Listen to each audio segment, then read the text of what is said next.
Very good afternoon class. जैसा कि आप लोगों को पता है कि ये क्लास पेनाल्टीज के ऊपर है, जो कि जीएसटी डिप्लोमा का थर्ड पेपर है।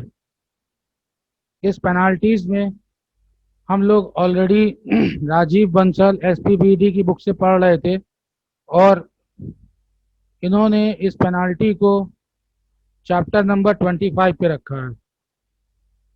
प्रीवियस टू क्लासेस में हम लोग इंट्रोडक्शन कवर अप कर चुके थे,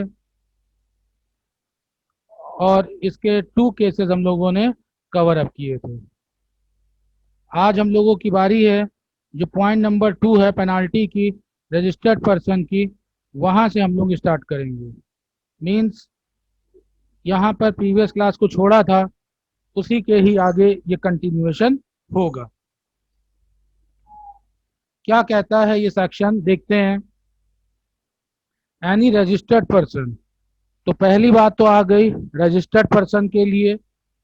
हु सप्लाई एनी गुड्स और सर्विसेज और बोथ जरूरी है कि उसने सप्लाई किया हुआ हो, चाहे वो गुड्स हो चाहे वो सर्विसेज हो, या फिर वो दोनों ही कंटेंट मिक्स करके दे रहा हो, गुड्स और supply, on which any tax has not been paid और शॉर्ट पेड। इसका मतलब है पेमेंट किया ही नहीं। मान लीजिए 5000 देना था और 5000 का पेमेंट किया ही नहीं, इसका मतलब है ये। शॉर्ट पेमेंट का मतलब है 5000 देना था मगर पेमेंट आपने फुल ना करके सिर्फ 2000 दिया।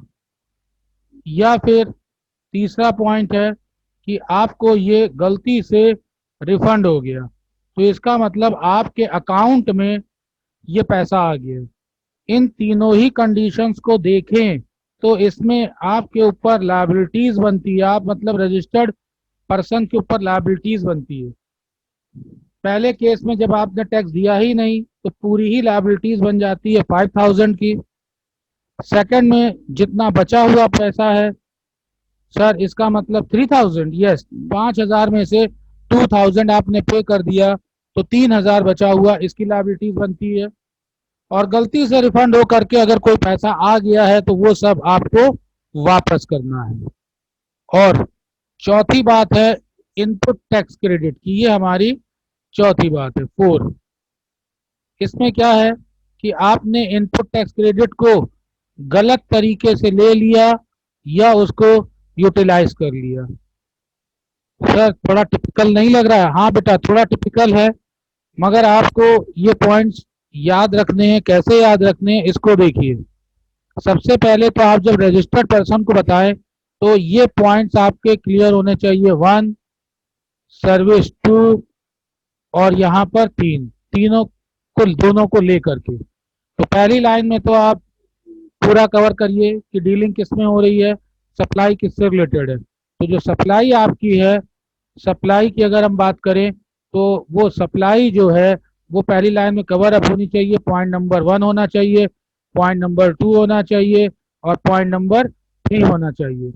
ये पूरी इक्वेशन आपकी सप्लाई को प्रेजेंट करती है। किस बंदे की सप्लाई को प्रेजेंट करती है? जो कि रजिस्टर्ड पर्सन है। टेक्निकल लाइन है तो टेक्निकल टर्म के हिसाब से ही लिखना होगा। जो रजिस्टर्ड पर्सन है हम उसकी सप्लाई की बात करेंगे, और सप्लाई में गुड्स होगा, सर्विसेज होगा, या गुड्स एंड सर्विसेज दोनों ही इंक्लूड होंगे। अब इनके बारे में क्या और पॉइंट्स याद रखने हैं, वो 4 पॉइंट्स और देखिए कौन कौन से हैं। ये पॉइंट नंबर 5 कि पे नहीं किया, पॉइंट नंबर 6 शॉर्ट पेमेंट किया, पॉइंट नंबर 7 रिफंड हो गया, और पॉइंट नंबर 8। तो टोटल जो ये डेफिनेशन है वो आपकी 8 पॉइंट्स को ले करके बनती है। सर चौथा पॉइंट तो बताया ही नहीं आपने। चौथा पॉइंट बेटा यहाँ पर इसके एक्सटेंशन के लिए मैं चौथा पॉइंट रख रहा हूँ कि दोनों को जोड़ करके बनाया जाएगा। इसका मतलब हुआ कि इस डेफिनेशन के दो अलग अलग पार्ट हो गए। थोड़ा सा और क्लियर करता हूँ, दो अलग अलग पार्ट हो गए। एक तरफ point number 1, point number 2, point number 3। 1 किससे? गुड से रिलेटेड, 2 किससे? सर्विसेज से रिलेटेड, और थर्ड किससे, गुड्स एंड सर्विसेज दोनों से रिलेटेड। क्या गलती इन लोगों ने करी, तो ये गलती गलती जो थी वो पॉइंट नंबर 4 की पार्ट हो गई। इसके अंडर में आप देखें, पॉइंट नंबर 5 नहीं पेमेंट किया, पॉइंट नंबर 6 कम पेमेंट किया, पॉइंट नंबर 7 गलती से वापस आ गया, point number 8 input tax credit.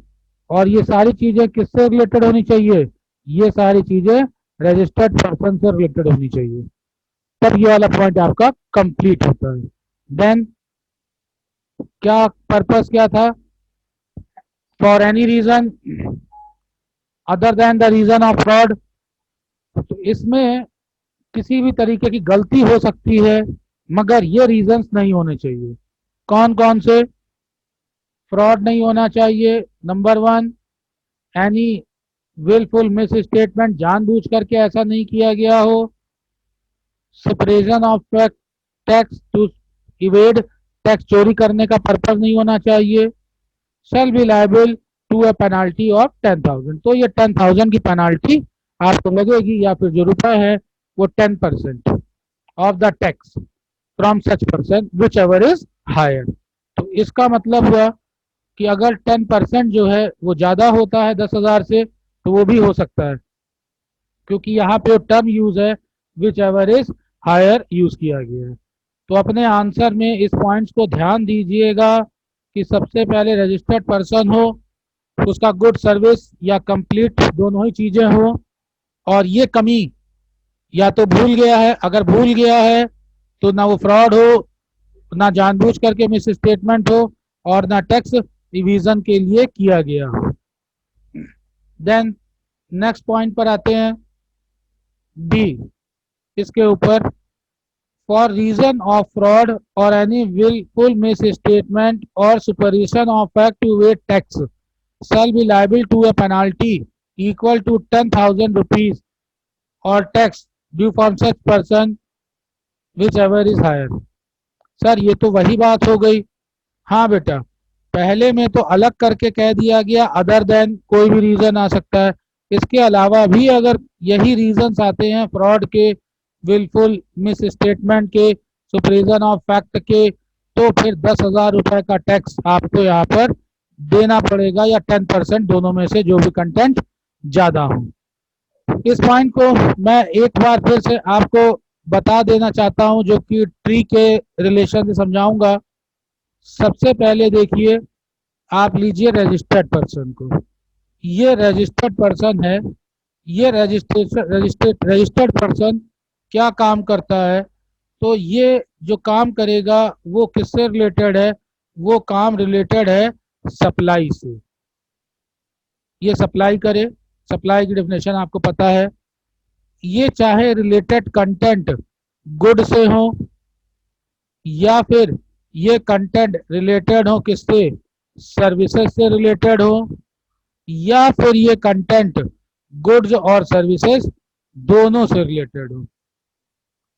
इन तीनों ही कंडीशंस में, इन तीनों से रिलेटेड अगर काम हुआ है, तो ये काम जो पॉइंट है उसको बताने जा रहे हैं, जो मेन आपको ध्यान देना है, चाहे वो आपका गुड्स का पार्ट हो, चाहे वो आपका सर्विसेज का पार्ट हो, और चाहे वो गुड्स एंड सर्विसेज दोनों मिला करके हो, इस सेगमेंट में उसने ये काम ना किए हों। कौन कौन से काम देखिए हो गए, पहला कि वो भूल गया, मतलब कि उसने पे नहीं किया, तो इसको हम कह सकते हैं पहले को नॉट पेड। जैसे मैंने एग्जाम्पल लिया था कि 5,000 रुपए का पे करना था, पेमेंट नहीं किया। दूसरा, उसने लेस पेमेंट कर दिया, इन दोनों की वजह से उसके ऊपर लायबिलिटीज बन ही रही है। तीसरा, गलती से उसको रिफंड हो गया हो, तो भी उसको पैसे वापस करने हैं, रिफंडेड अमाउंट। चौथा, आईटीसी इनपुट टैक्स क्रेडिट, इसका उसने गलत यूज कर लिया। तो इन सब चीजों के लिए नॉट पेड नहीं दिया, लेस दिया, रिफंड हो गया, या आईटीसी का गलत यूज किया, इन सब के लिए जो पेनाल्टी है उसकी बात होती है। और पेनाल्टी के लिए दो क्लियर कट केस समझा दिए गए, पॉइंट नंबर ए और पॉइंट नंबर बी। ए तो सब अदर रीजंस को कवर करता है और बी स्पेसिफिकली तीन रीजंस को कवर करता है, जिसमें है आपका नंबर वन पहले फ्रॉड, कि ये फ्रॉड के पर्पज से किया बी के केस में, या फिर जानबूझ करके ही स्टेटमेंट ऐसी दे दी फैक्ट छुपाए टैक्स चोरी करने के लिए। इन सभी केसेस में उसके ऊपर पेनाल्टी 10,000 रुपए की लगेगी, या फिर 10% जो टैक्स था उसकी पेनाल्टी। और ध्यान देना है विच एवर इज हायर, इन दोनों में से जो वैल्यू ज्यादा होगी वो आपको देनी पड़ेगी। तो हम ये कह सकते हैं कि कम से कम सर 10,000 रुपए तो इसका मतलब देने ही पड़ेंगे। यस, क्योंकि विच एवर इज हायर है ना, जब 10% ज्यादा होगा 10% देंगे, नहीं तो 10,000 रुपए आपको देने ही पड़ेंगे। ये एक्सप्लेनेशन हो गया पॉइंट नंबर 2 का। अब बारी आती है इसी के साथ में पॉइंट नंबर 3 की। क्या है पॉइंट नंबर 3? देखिए, एनी पर्सन, किसकी बात कर रहे हैं एनी पर्सन में? ए, एड, अबेट्स और मतलब अथवा any of the offence specified in clauses 1 to 21। कौन से 1 to 21? जो सेक्शन 1 में हम लोगों ने इसके पहले वाली क्लास में किए थे, उस बंदे से रिलेटेड बात हो रही है। B, acquires possession of or in any way concern himself in transporting, removing, depositing, keeping, concealing, supplying या फिर परचेजिंग। तो इस जगह ध्यान देखो इसको पढ़ते कैसे हैं।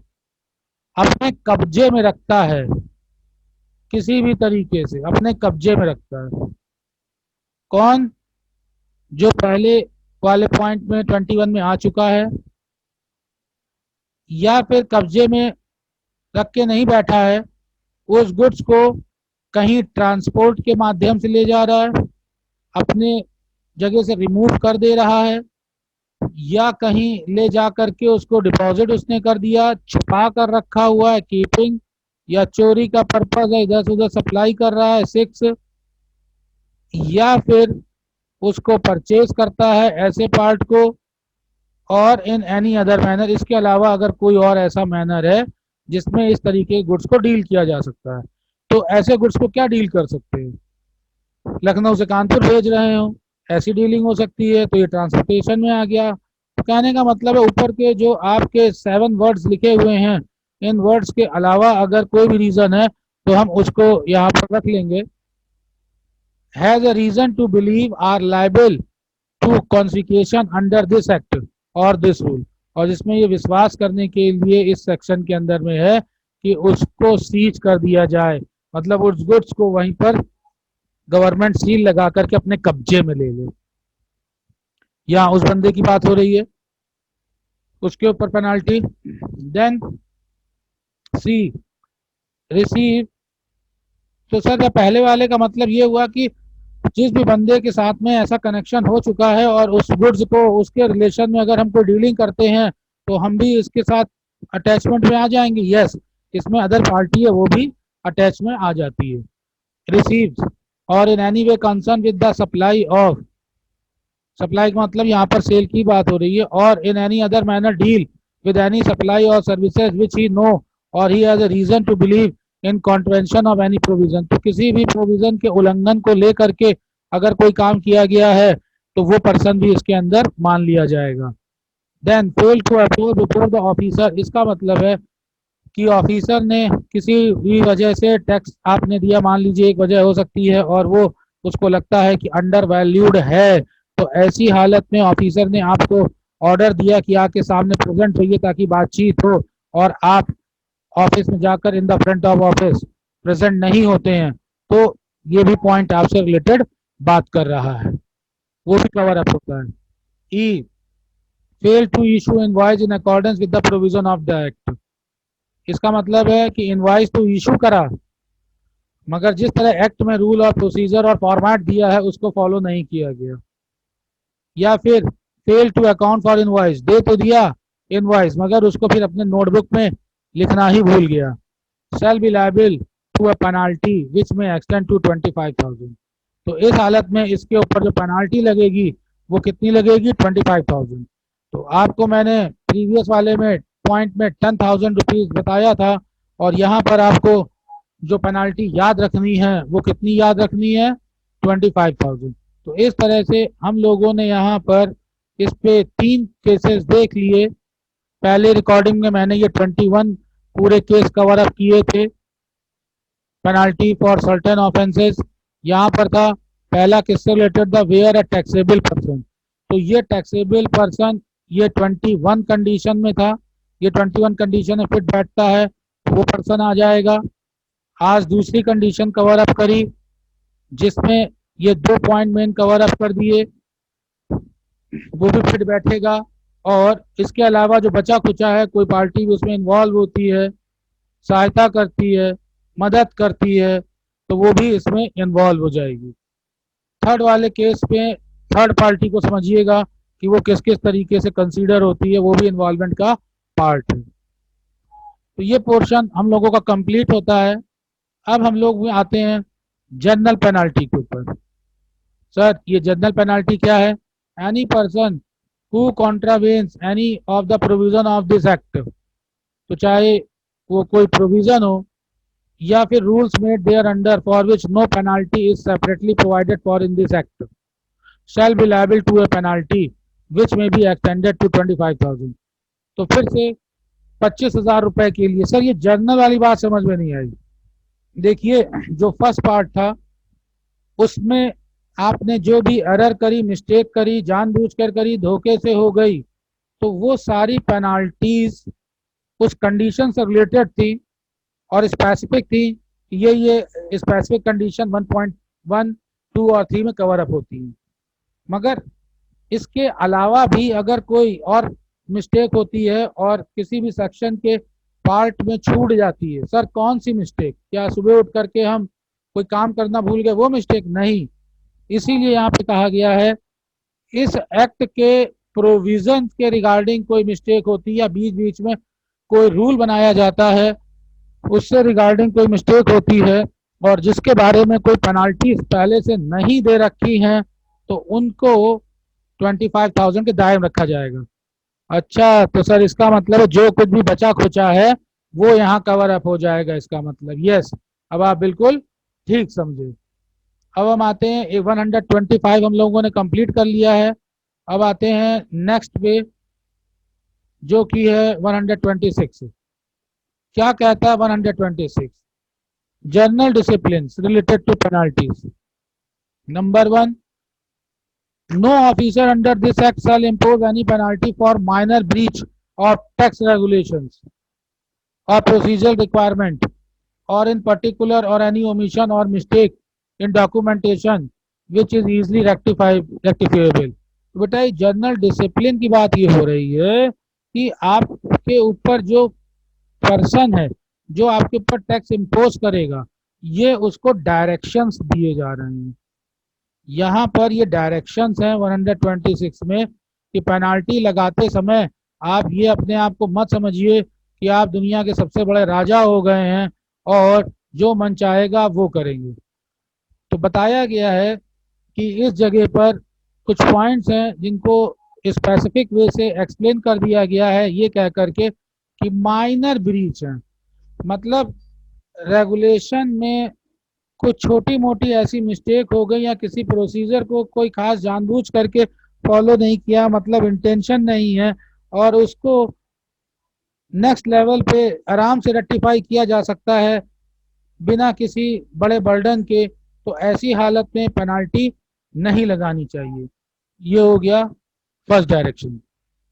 इसीलिए इसीलिए बात बोली गई कि उसको रेक्टिफाई कर लिया गया और मेड विदाउट फ्रॉडलेंट इंटेंट, बोला ना मैंने कि किसी इंटेंशन से किसी फ्रॉड करने के इरादे से नहीं किया गया। और ह्यूमन एरर, तो आसान सा एक वर्ड ये है कि जिनको हम ह्यूमन एरर के दायरे में रख सकते हैं उनकी बात यहाँ पर करी गई है।